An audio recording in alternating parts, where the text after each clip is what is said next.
torto arado, de Itamar Vieira Júnior. Resumo segundo o site Amazon. Nas profundezas do sertão baiano, as irmãs Bibiana e Belonísia encontram uma velha e misteriosa faca na mala guardada sob a cama da avó. Ocorre então um acidente, e para sempre suas vidas estarão ligadas, a ponto de uma precisar ser a voz da outra. Numa trama conduzida com maestria e com uma prosa melodiosa, o romance conta uma história de vida e morte, de combate e redenção. Capítulo 1 – Fio de corte.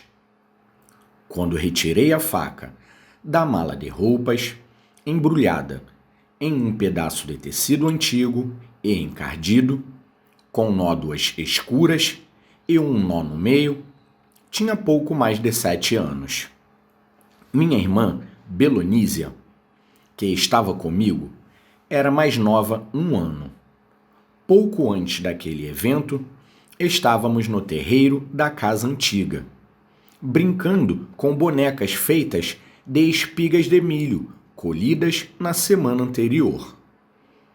Aproveitávamos as palhas que já amarelavam para vestir feito roupas nos sabugos. Falávamos que as bonecas eram nossas filhas de Bibiana e Belonísia. Ao percebermos nossa avó se afastar da casa pela lateral do terreiro, nos olhamos em sinal de que o terreno estava livre, para em seguida dizer que era a hora de descobrir o que Donana escondia na mala de couro, em meio às roupas surradas com cheiro de gordura rançosa. Donana notava que crescíamos e, curiosas, invadíamos seu quarto para perguntar sobre as conversas que escutávamos e sobre as coisas de que nada sabíamos, como os objetos no interior de sua mala. A todo instante, éramos repreendidas por nosso pai ou nossa mãe. Minha avó, em particular, só precisava nos olhar com firmeza para sentirmos a pele arrepiar e arder, como se tivéssemos nos aproximando de uma fogueira. Por isso, ao vê-la se afastar em direção ao quintal, olhei para Belonísia. Decidida a revirar suas coisas, não hesitei em caminhar nas pontas dos pés em direção ao quarto, para abrir a mala de couro envelhecida, com manchas e uma grossa camada de terra acumulada sobre ela. A mala, durante toda a nossa existência, até então, estava debaixo da cama. Eu mesma fui para o quintal espiar pela porta e ver vó Donana se arrastando em direção à mata, que ficava depois do pomar e da horta, depois do galinheiro com seus poleiros velhos. Naquele tempo, costumávamos ver nossa avó falar sozinha, pedir coisas estranhas, como quem alguém que não víamos se afastasse de Carmelita, a tia que não havíamos conhecido. Pedia que o mesmo fantasma que habitava suas lembranças se afastasse das meninas. Era uma profusão de falas desconexas. Falava sobre pessoas que não víamos, os espíritos, ou de pessoas sobre as quais quase nunca ouvíamos, parentes e comadres distantes. Nos habituamos a ouvir Donana falar pela casa, falar na porta da rua, no caminho para a roça, falar no quintal, como se conversasse com as galinhas ou com as árvores secas. Eu e Belonísia nos olhávamos, ríamos sem alarde e nos aproximávamos sem que percebesse. Fingíamos brincar com algo por perto só para escutar e depois, com as bonecas, com os bichos e as plantas, repetirmos o que Donana havia dito como coisa séria. Repetíamos o que minha mãe dizia baixo para o pai, na cozinha. Hoje ela está falando muito. A cada dia fala mais sozinha. O pai relutava em admitir que minha avó estivesse com sinais de demência. Dizia que a vida toda a mãe havia falado consigo mesma. A vida toda havia repetido rezas e encantos com a mesma distração com que revirava os pensamentos. Naquele dia, escutamos a voz de Donana se afastar no espaço do quintal, em meio ao cacarejo e aos cantos das aves. Era como se as rezas e sentenças que proferia e que muitas vezes não faziam sentido para nós estivessem sendo carregadas para longe, carregadas pelo sopro de nossas respirações ansiosas pela transgressão que estávamos prestes a cometer. Belonísia se enfiou debaixo da cama e puxou a mala. O couro de catito, que cobria as imperfeições do chão de terra, se encolheu sob seu corpo. Abri a mala sozinha, sob nossos olhos luminosos. Levantei algumas peças de roupa antigas, surradas, e de outras que ainda guardavam as cores vivas que a luz do dia seco irradiava, luz que nunca soube descrever de forma exata.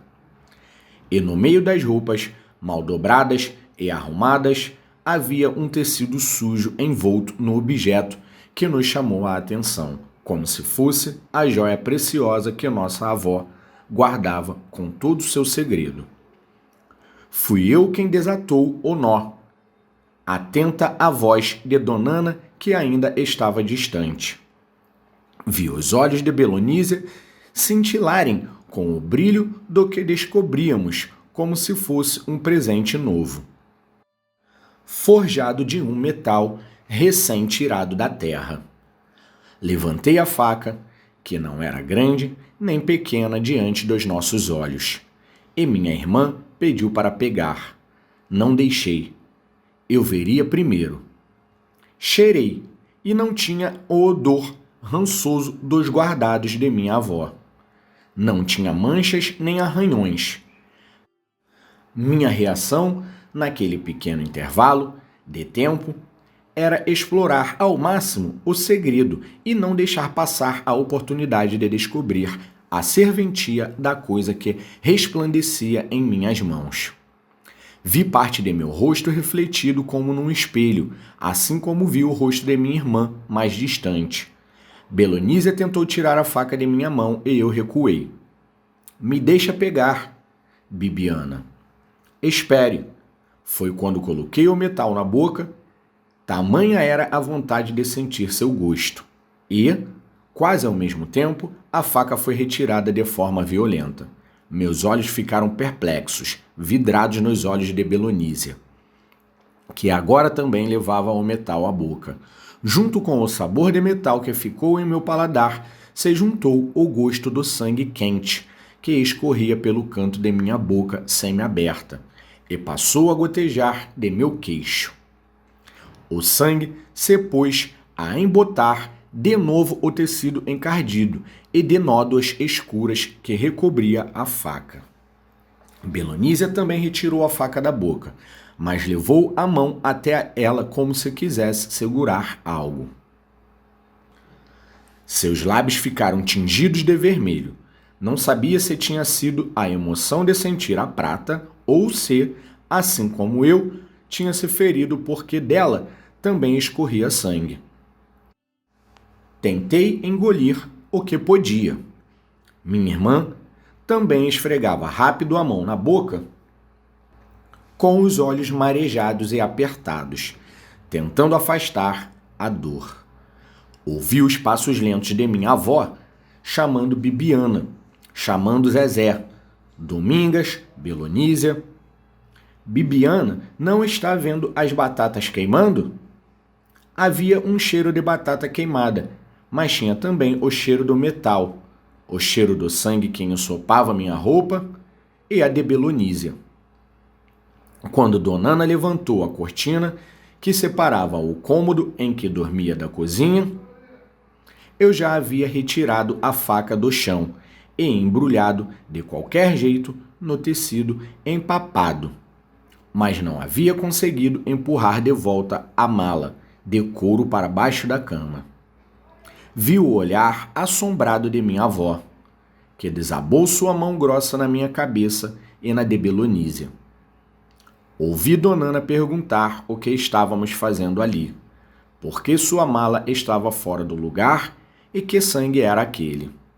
Falem, disse-nos ameaçando arrancar a língua, que estava, mal ela sabia, em uma das nossas mãos. Parte 2.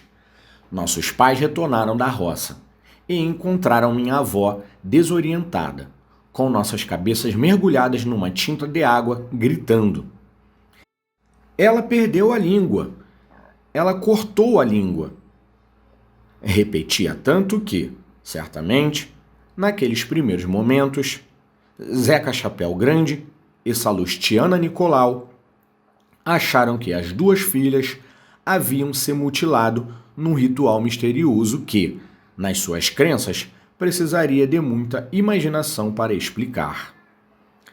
A tina era uma poça vermelha e nós duas chorávamos. Quanto mais chorávamos, abraçadas, querendo pedir desculpas, mais ficava difícil saber quem tinha perdido a língua. Quem teria que ir para o hospital a léguas de Água Negra? O gerente da fazenda chegou numa Ford Rural branca e verde para nos conduzir ao hospital. Essa Rural, como chamávamos, servia aos proprietários quando estavam na fazenda. Servia a Sutério para os trabalhos como gerente, se deslocando entre a cidade e Água Negra, ou percorrendo as distâncias na própria fazenda, quando não queria fazer a cavalo.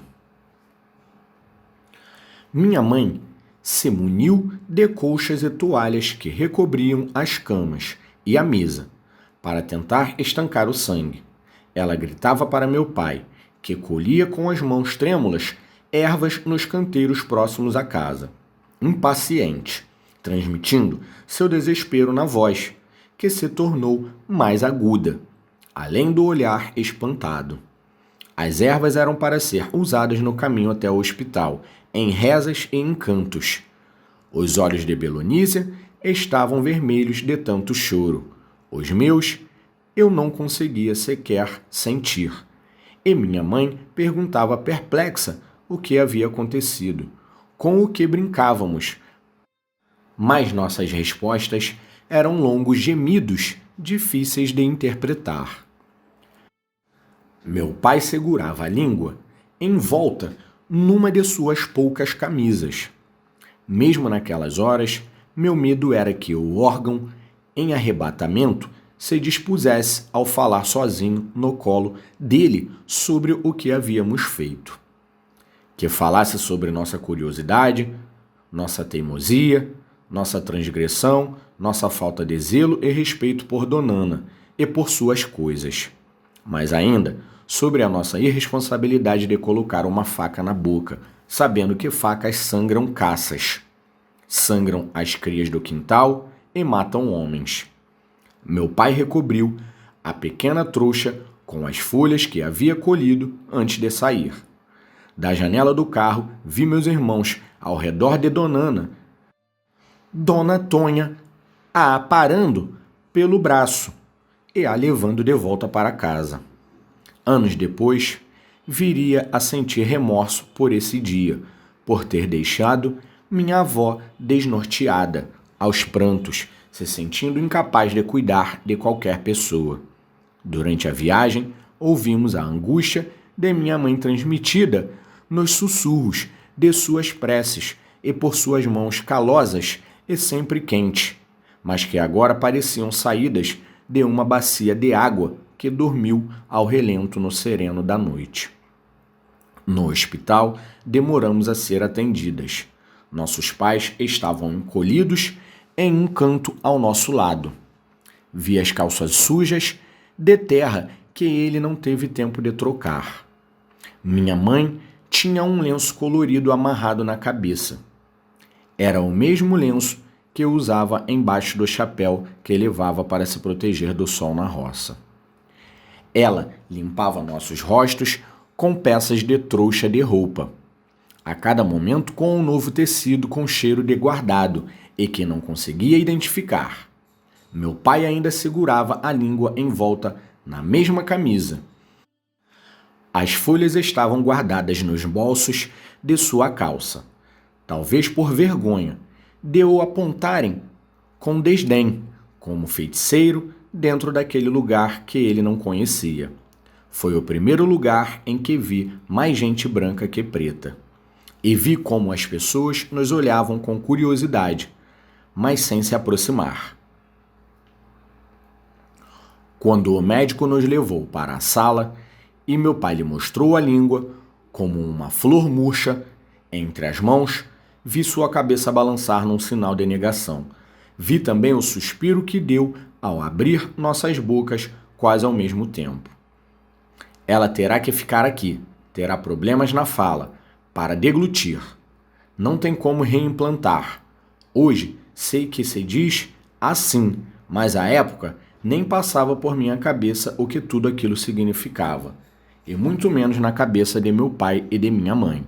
Belonísia, nesse instante, sequer me olhava, mas ainda continuávamos unidas. Nossas feridas foram suturadas e permanecemos juntas por mais 2 dias. Saímos com um carregamento de antibiótico e analgésicos nas mãos. Teríamos que voltar dali a 2 semanas para retirar os pontos. Teríamos que comer mingaus e purês, alimentos pastosos.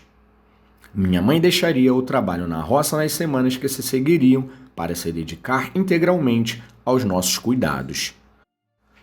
Somente uma das filhas teria a fala e deglutição prejudicada, mas o silêncio passaria a ser nosso mais proeminente estado a partir desse evento.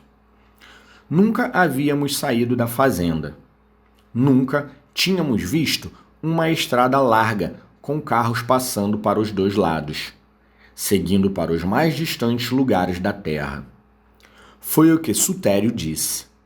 No caminho de ida, estávamos tomados de aflição pelo cheiro de sangue coagulando, pelas preces do meu pai e da minha mãe, atônitos.